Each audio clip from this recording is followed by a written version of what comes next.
Animism, the first belief. Animism is the earliest known form of belief. It does not begin in a specific year. It does not start with a founder. Based on archaeological evidence, it goes back to around 50,000 years ago, possibly earlier. This is before writing, before civilization. At that time, humans lived completely within nature. They depended on it to survive.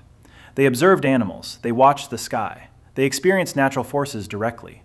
From this, a simple idea developed. The world is alive. Animism is based on this idea.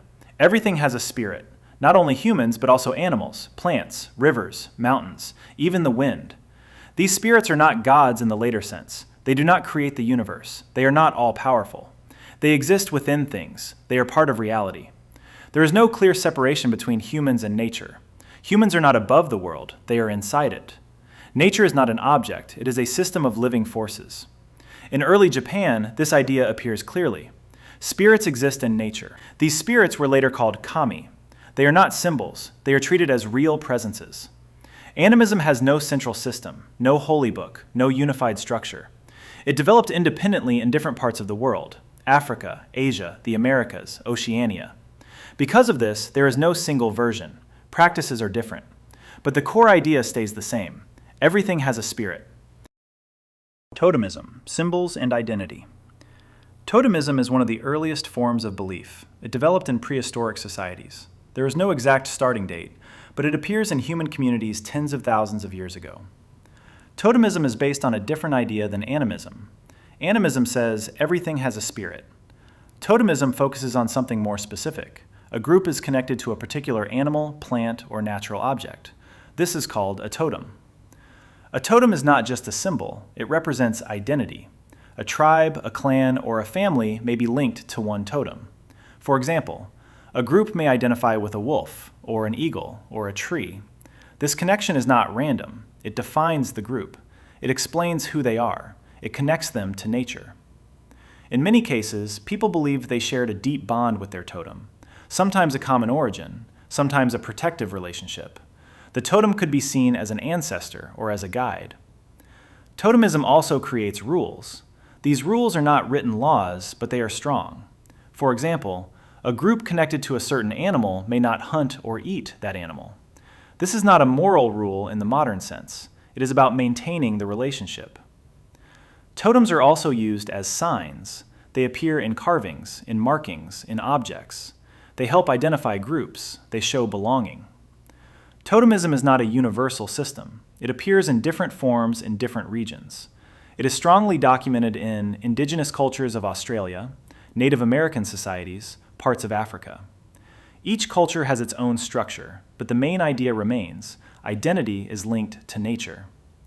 Totemism is not focused on gods. It does not describe a creator.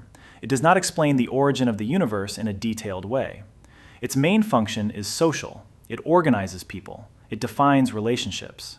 In this sense, totemism is both a belief system and a social structure. It connects people to nature, people to each other. Shamanism is one of the earliest known spiritual practices. It appears in many prehistoric societies. There is no single origin, but evidence shows it existed at least tens of thousands of years ago. Shamanism is not a religion by itself. It is a practice. It can exist inside different belief systems, often together with animism. At the center of shamanism is a specific role: the shaman. A shaman is a person believed to have special access to the spirit world.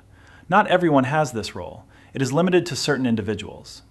The main function of a shaman is to act as a mediator between humans and unseen forces. In many early societies, people believed the world had two layers: the visible world and the spirit world. The shaman connects these two. Shamans are believed to enter altered states of consciousness. This can be done through repetitive sound, drumming, dancing, breathing techniques. In this state, the shaman is believed to travel or communicate beyond normal reality. Shamans perform specific functions. These include healing the sick, interpreting events, guiding the community, communicating with spirits. In many cases, illness was not seen as purely physical. It could be linked to imbalance or to spiritual disturbance. The shaman's role is to restore balance. Shamanism does not have a central text, a unified doctrine, a single tradition. It appears in different forms across the world. It is strongly documented in Siberia, Central Asia, the Americas, parts of Africa. The word shaman itself comes from Siberian languages, but similar roles exist in many cultures under different names. Shamanism does not focus on worship, it focuses on interaction. It is practical, it deals with real situations in daily life. It also does not define a universal moral system.